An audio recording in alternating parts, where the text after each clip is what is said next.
Hi, welcome to This Week in Ames. I'm Susan Guiazda. On today's show, we'll check in with the Housing Division.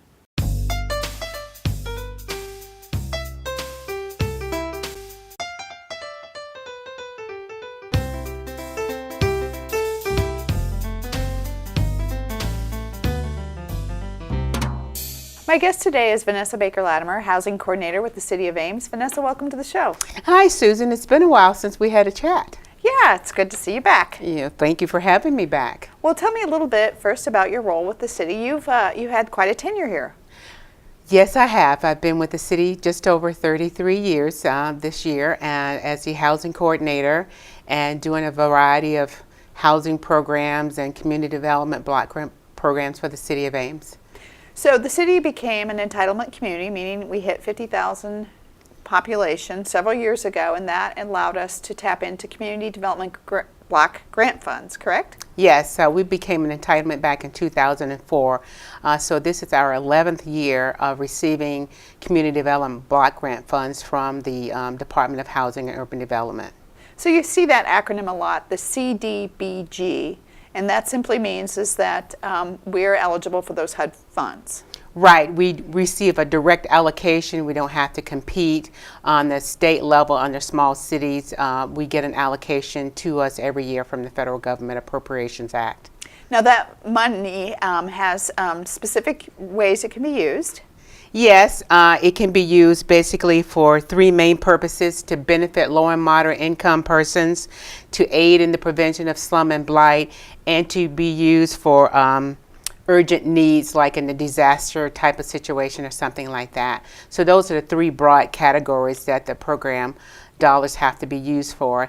And then each year we annually decide specific projects based on the need and input from those in the community, and looking at our information and data that HUD provides us about our community needs. So you said this is the 11th year that we've done this. In the past, what are some of those projects that maybe people, our viewers, would be aware of that we have been involved in? Well, we've done a lot of homebuyer assistance programs to help first-time homebuyers purchase a home. We've also done a lot of public service programs, which include like deposit assistance. We're helping people with their first month's rent and helping them with deposits. We've done child care assistance, helping people with child care up to 3 months. Same thing with utility assistance with their utility bills.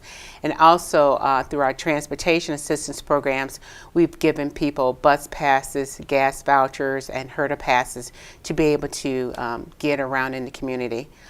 We've also done some public infrastructure where we've gone into some blighted neighborhoods and improved the infrastructure. So it's been a variety of things. We've also used the money in some of our flooding years that we've gone in and purchased and demolished properties that were damaged due to flooding.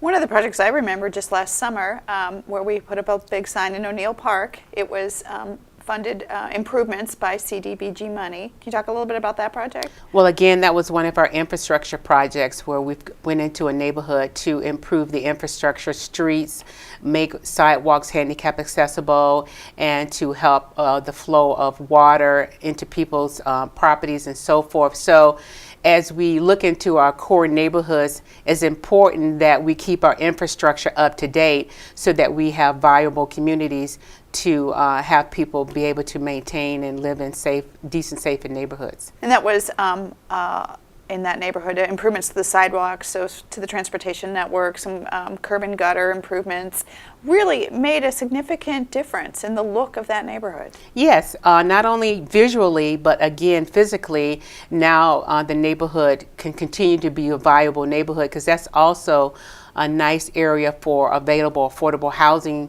for both homeowners and for renters. So again, our core neighborhood has to be maintained, and CDBG funds is a good resource to do that. So annually, you are looking at the CDBG programs, how the money's being spent, how it's being allocated, and really listening to what people say the money needs to be spent on. Well, the guidelines require that every 5 years we have to do a consolidated plan where we look at what our needs and goals are going to be over the next 5 years. Last year we completed our a 5-year consolidated plan for the year 2014 to 2019. And we got a lot of community input because, again, we're looking at something over a 5-year period. So that was submitted last July. And part of that is annually, after we get the 5-year plan done, then annually we submit projects that tie back into that 5-year projection of goals and projects needed. So this year, for 2015-16, we're now in the process of looking at what action plans we want to continue after just doing our 5-year plan for this upcoming year that continues to address the needs in the community. So I know that you don't know exactly what the allocation will be for the next fiscal year, but approximately how much money do we receive from CDBG each year? Actually, we just found out the other day what our allocation is going to be for 2015. It's about $484,000. It's about, I would say about $3,600 less than we received last year. But again, still a good amount of money for us to make hopefully an impact on our projects for this coming year. And you have some public meetings set that are coming up. Yes, annually we schedule public forums in advance of us submitting our plan to HUD and prior to us actually doing a public hearing. And we've scheduled 2 public forums for this month on Tuesday, February 24th from 11:30 to 1 o'clock, and on Wednesday, February 25th, I believe, from 6 to 7:30. And both meetings will be held at the City of Ames in the City Hall Council Chambers. Now, who should come to those meetings? Well, you know, we like to invite everyone in the city who's interested in housing or community development or may have needs or questions about it, because it's not only setting goals, but it's also educating people about the funds that we receive every year and how we utilize those funds. So we like to hear from a variety of people, whether it's neighborhoods or human service agencies or actually citizens who qualify for some of the programs that we do, businesses, banks, whatever. We invite the entire community to participate in the public forums. Now, some people have sometimes they have really good ideas on how we could best use those funds, but again, you got to keep in mind those 3 goals to how CDBG funds can be allocated. Tell me those one more time. Well, there are first are to benefit low and moderate income persons, to be used in the aid of slum and blight removal, and to be used for urgent needs.